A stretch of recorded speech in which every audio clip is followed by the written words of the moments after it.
Hello again, Sandwich. My name is Greg Anderson. Welcome to another episode of Meet the Candidates. We are in election season. It's a fiery election season. Well, not really, but it's a really cool election season here in Sandwich again. In the next 30 minutes, we're going to be talking about the school committee. There are 4 people running for 2 available seats. Kristen Bader, Fiona Einison, Steve Furlani, and my guest, incumbent, running again, Kerri Ames. Welcome. Thank you.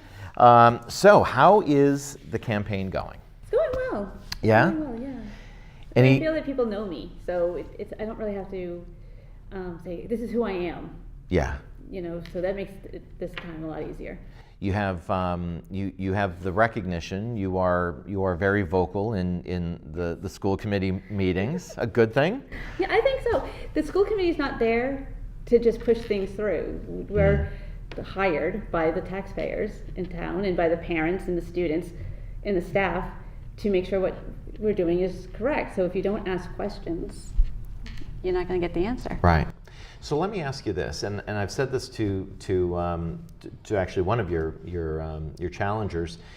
Nobody wakes up in the morning and says, I'm going to go out and get some gas for my car, I'm going to mow the lawn, and I'm going to go run a campaign for a school committee. Right. You intentionally are doing this. What motivates you for, this would be your 3rd term, for you to go back in? I think I'm making a difference. I think it's worthwhile to give back to your community, and this is one avenue I can do that.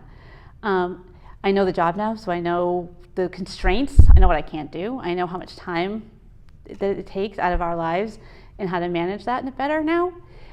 So when it came time to run for re-election, I really pondered it because it is a huge commitment, and I have a very busy family, and I work full-time, so that whole matrix. But at the end of the day, I said, I don't want to walk away. And I feel like I'm still doing what the people need. How do you manage? You've your family. We have read about your family. With just wonderful stories, very touching stories. But how do you manage all of this? Because being on the school committee is one thing. You also work, right? And you got a family. Correct. So how do you do that? I don't know. It just works. If you believe in something, you can make it happen in your life, right? And we have a very strong family. We have a great community of people that help us. And for example, today, I had a great friend that could take Bridget for me so that I could be here, which great. Some people don't have that. I always feel bad for those people that don't build that community. But if you're passionate about something and if you think you're doing a good job, you can find the time to do it. Good. Excellent. What do you think as you, so let's assume Kerri Ames, everyone checked off your name on election day, you're back in. What do you think the top, say, 2 or 3 priorities will be for this newly configured group, and how would you contribute to that? So the first thing that the challenge is always going to be making Sandwich your #1 choice, right? From kindergarten to senior year. That's going to continue to be a challenge. And as I've said before, that's a long-term goal. You aren't going to notice a difference until actually Bridget's group, the 3rd graders now, when they are in freshmen, that's when we're going to know if the reconfiguration, if we've made a difference in people's lives. Right. Because they were the kindergartners. So for people that keep looking at it and saying, oh, we need to know now, it's too early. You need to see the trickle effect, and it's going to take time. And we've already seen improvements in that. So that's going to be a continued goal. Student engagement, we have great students in our town. I was just last night at the humanitarian fair. These kids are going to change the world. And so we need to provide them opportunities to shine and to speak up for themselves. And I think we are doing that. I think we need to promote that more and say, this is what we're doing. This is what we're doing. This is what our students are doing. This is what our teachers are doing. Right.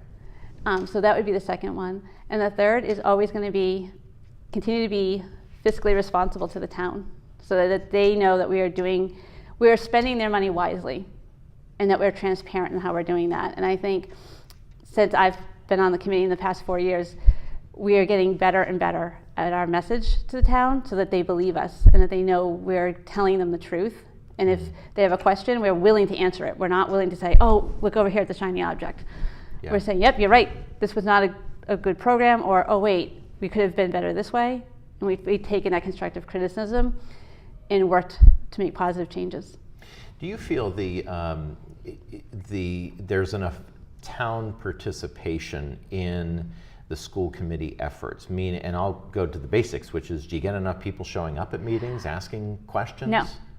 Why is that, do you think? The honest answer is there's too many keyboard warriors. Sorry. Yeah. But you can't engage. I don't engage people on social media. Yeah, we're going to talk about social media because but we don't have enough people coming to our meetings, Right. and we have public forum twice during our meeting. We have a public hearing during budget season. I remember going to public hearing as a parent, not a school committee member, and asking questions about the budget. Right. We don't have that anymore. Very rarely do we have anyone, even in the audience. Yeah.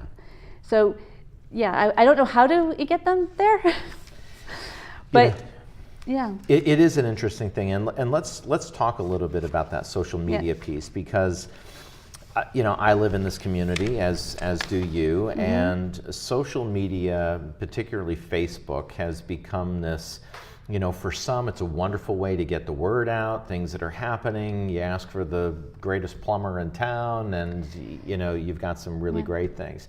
But others see it as kind of this cesspool of anger and misinformed judgments. And here you are on the school committee, and you are making decisions. You're researched. You're talking things through. How does Facebook conflict with your efforts in trying to be transparent? So to be honest, I love Facebook. I would not have my PAX-1 family. Bridget's diagnosis wouldn't have happened without it. Yeah. So for that sense of community, that safe place you can go to ask a question and find an answer, to have high school friends and all that, those connections. When it comes to the town pages, quote unquote, I have a big problem with those. They are closed. People are banned. We formerly had 3 chair people that are the moderators who can tell people they can be on that page or not. We have one page where nothing can get posted unless the moderators say that it can be posted. If you're not on Facebook, you're not part of that conversation. So how fair is that of any of us to engage there? So what I usually do is, if I see something, I will private message the person and say, listen, if you want to discuss this, here's my phone number. I never get a call. Oh, interesting. Very rarely, maybe 2 or 3 times in my 4 years. But you can't, and as far as what people don't seem to understand is we are held to open meeting laws, which has not adapted to this century. That's right. So let's say they're talking about the budget, and that's going to be on our agenda. The minute all of us start looking at that and commenting on that, we're deliberating. Right. Violation of open meeting law. Right. And again, we're letting this discussion impact us at the table, but only 10 people saw this conversation, so they know the backstory. And everybody at home would be like, wait a minute, where did you go? How did you get that thought process? Right. So I don't do the social media for that aspect of it. Yeah, so you will avoid engaging in any discussion, and you go to very 1980s and you pick up the phone and call me. Yes. Your phone number is public. Go online. Right. You can see your phone number, and I can get Kerri on the phone if I want to. Yep. You can get me by email. You can get me, any way you want. I can get at the grocery store. So what does that say about us? Are we a community? And this is a larger discussion. This involves all areas. And Dave Sampson and I were talking about this as well. And Dave does engage. Dave does get. Yeah, we agree to disagree on that point. Okay. All right. And it is a dynamic where one can either further some transparency or you get mired up in the muck. Right. And how I look at that is, this isn't to, I'm going to offend somebody, but it's the same people talking all the time. If you start looking at those threads, very rarely are there new people, or if there are, they then get attacked. And I don't want to be a part of that. Yeah. Let's translate that to cyberbullying. it's very real how kids today on Snapchat, Facebook, Twitter, and God knows what other else that's out there on those iPhones, that kids are experiencing something that you and I never even came close to. I am so glad none of this was around when I was in high school. No kidding. I would have gotten in so much trouble. I would have been in so much trouble. But from a school committee perspective, you know, from Dr. Gould's perspective, is the school doing enough? Is the school system doing enough to help our kids against that anti-bullying issue? So they see they see it happen everywhere, right? Adults do it online. Yeah. You know, celebrities do it online. The people that they follow do it. Right. So we're one voice in their life. You know, their parents are their first line of defense. I have a 15-year-old.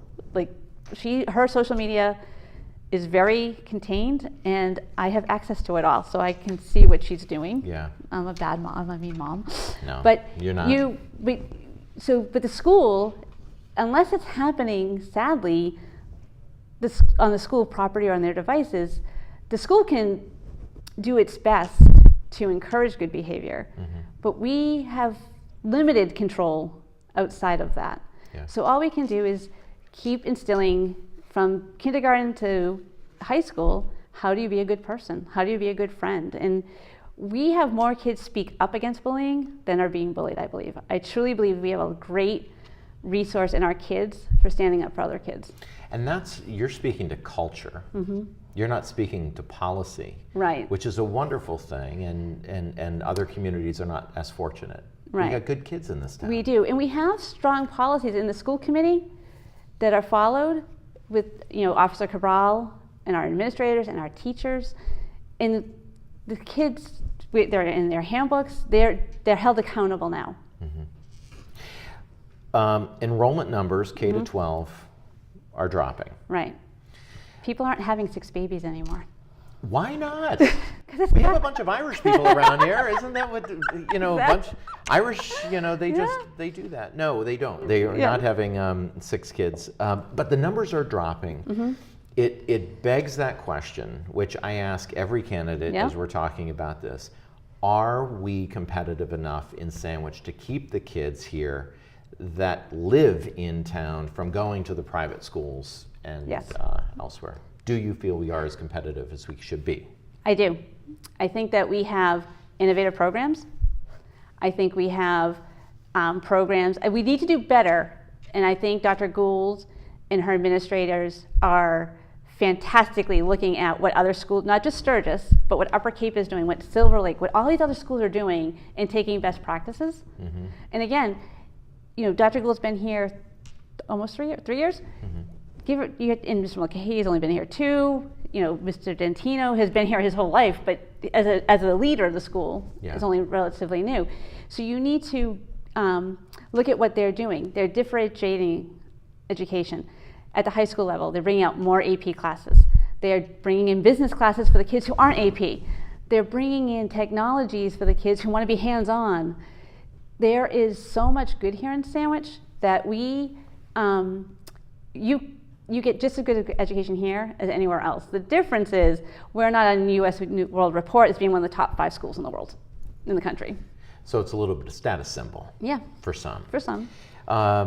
It's also that, excuse me, not to interrupt you, but there's also not, you can't look at Sandwich and look at Sturgis and think they're the same thing. They're not. They're funded differently. Their class sizes are completely different. They're a class of 9 versus a class of 20. Right.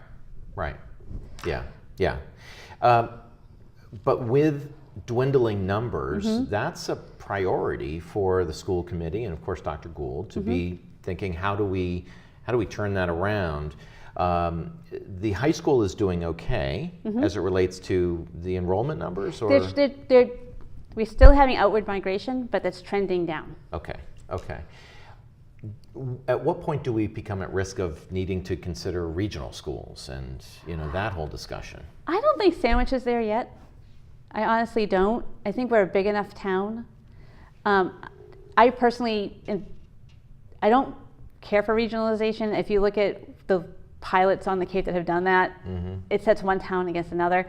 We already have that with Upper Cape, where I think it was like 10 years ago, Sandwich didn't like their budget, but we couldn't get the other towns to agree with us because Yeah. you needed to have a majority, and it ends up this divisive, and now it's town against town, and my town gives more than your town. I think Yeah. Sandwich can sustain their schools.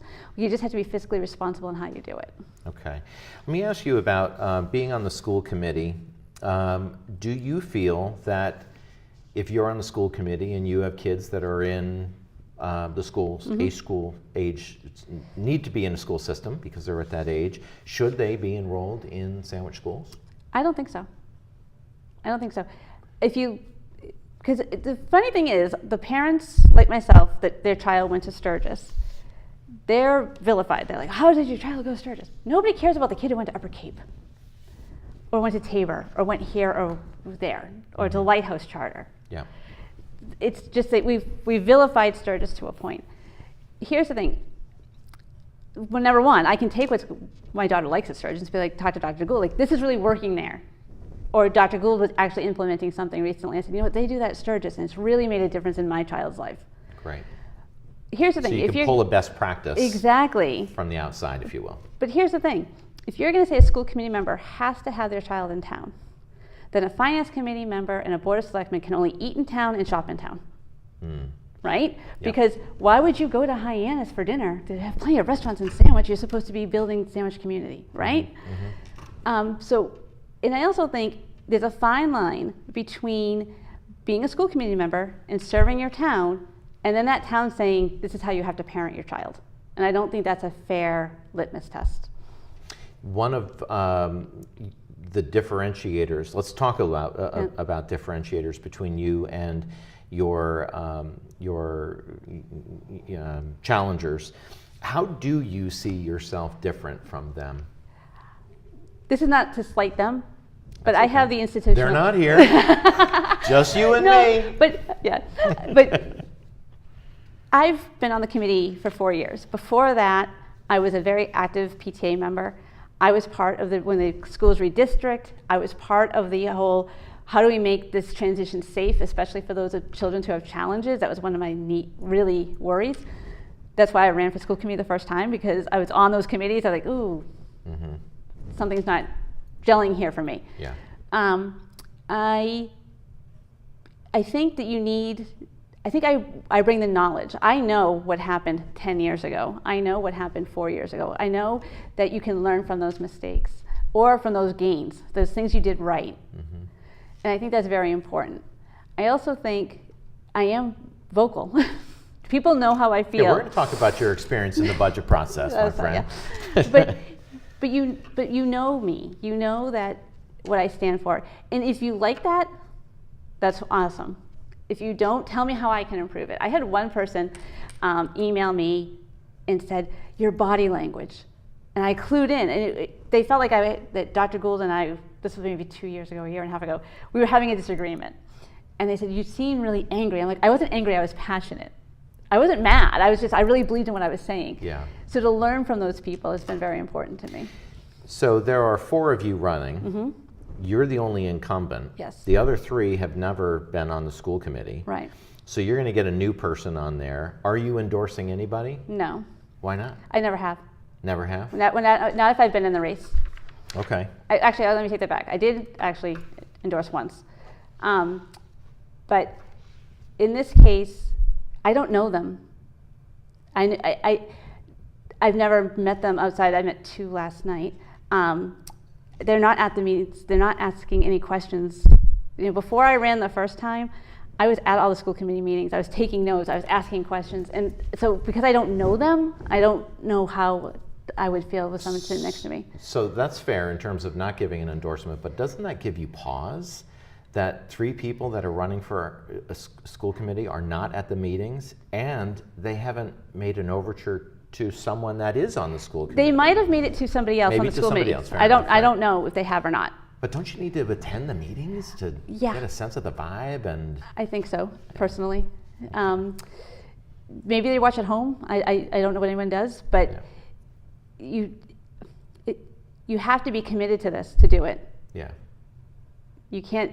I'm glad it's actually a race. I was talking with people from who ran last year that walked on, and I said, no offense to any of the 3 of you, I don't like walk-ons because nobody knows what you're walking on for. No one is questioning you, and you need to know who you're voting for. Right. The budget process. I'm just going to throw you the biggest softball. The budget process, you voted unanimously for it. Unpack that for me a little bit in terms of what you find to be the most significant takeaways of the process as well as the budget itself. So, as many know, I had a lot of questions and I didn't vote originally for the budget. My contention.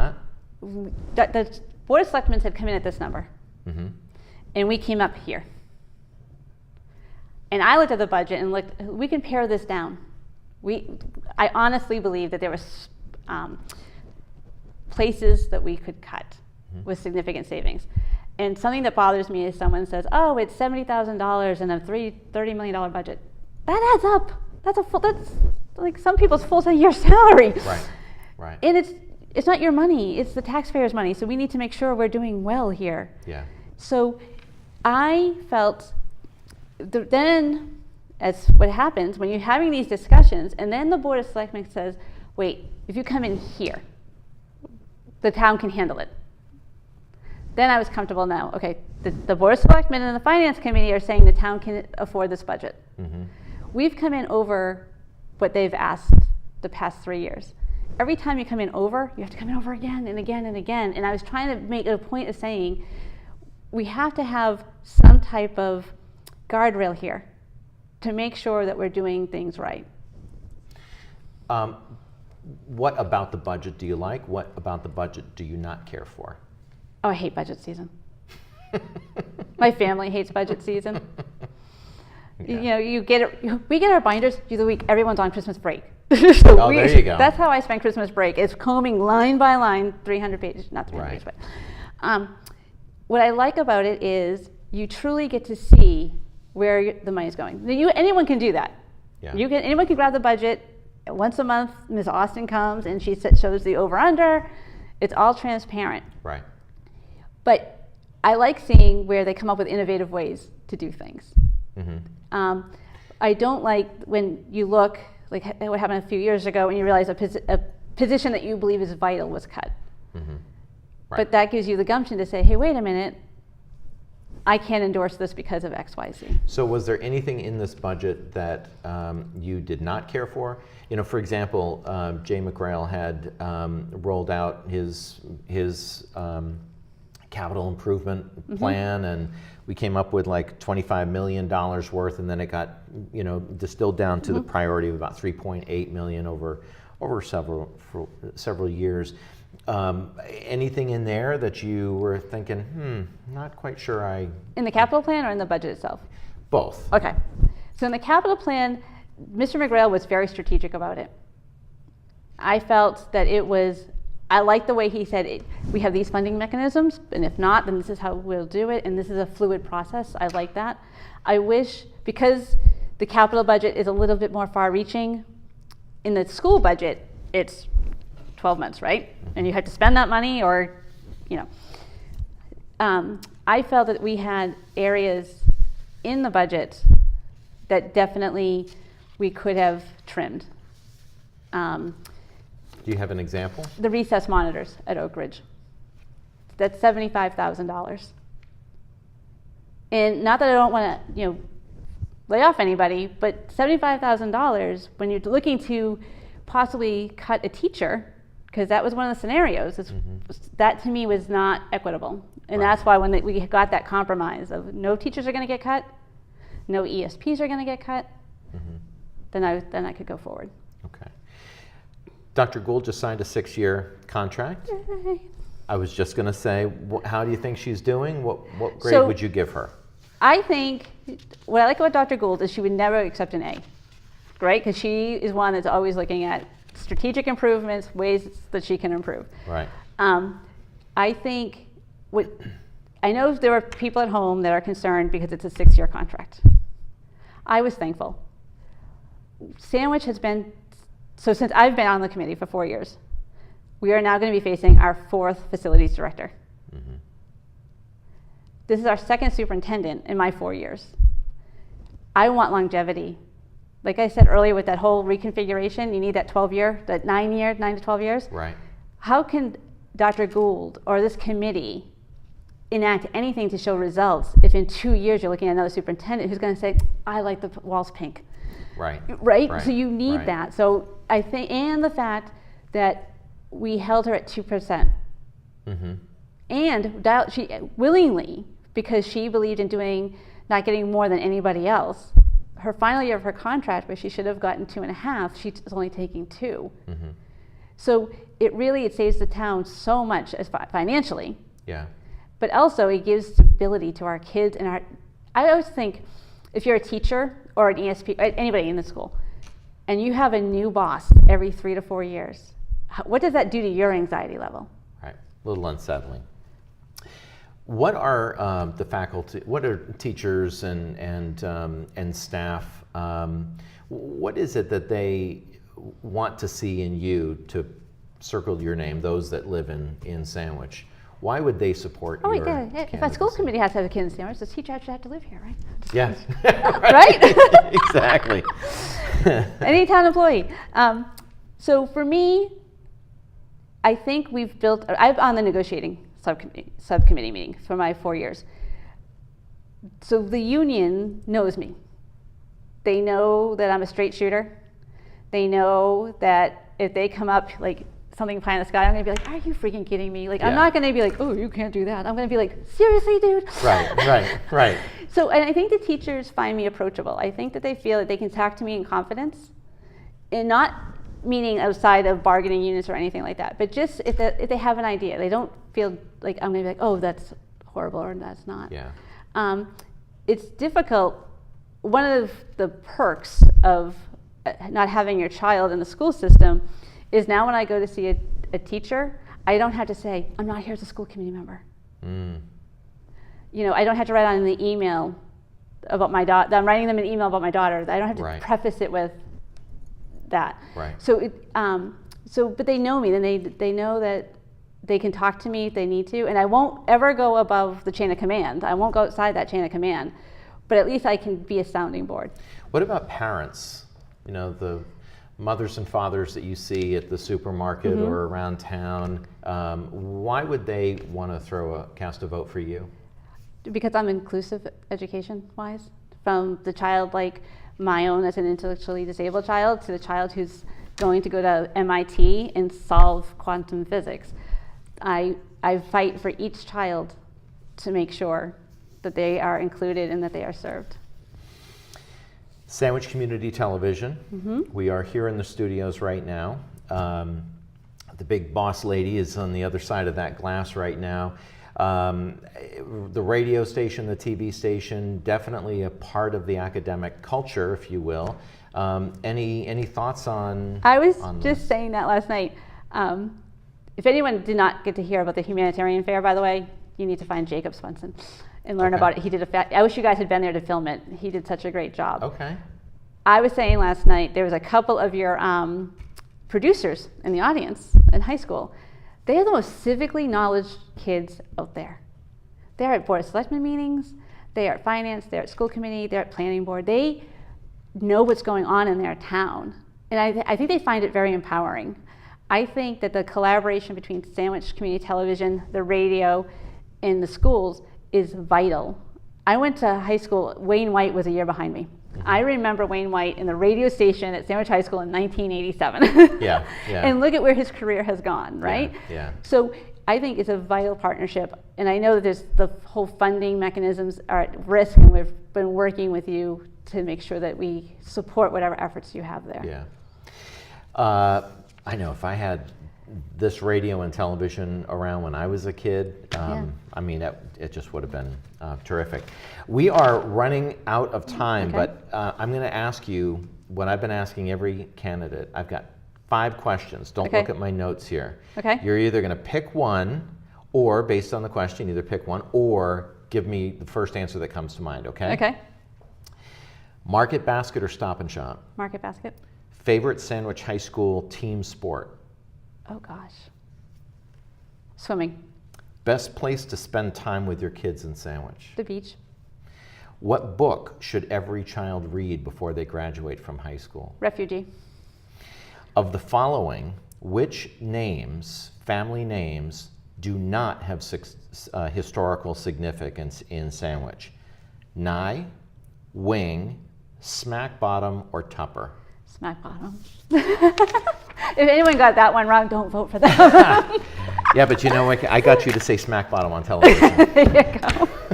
Kerri, thank you so much. Thank you very much for having me. I appreciate it. Yeah, no, nice job. So that is another episode of Meet the Candidates with Kerri Ames, looking for your vote for school committee. Your chance to vote is on Thursday, May 9th.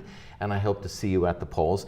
Here at Sandwich Community Television, it's really all about, we were talking about transparency, but it's about transparency. It's about open communication and helping you, our neighbor, to be as informed as possible. That's our goal. I'm Greg Anderson, and I'll see you next time. Thanks.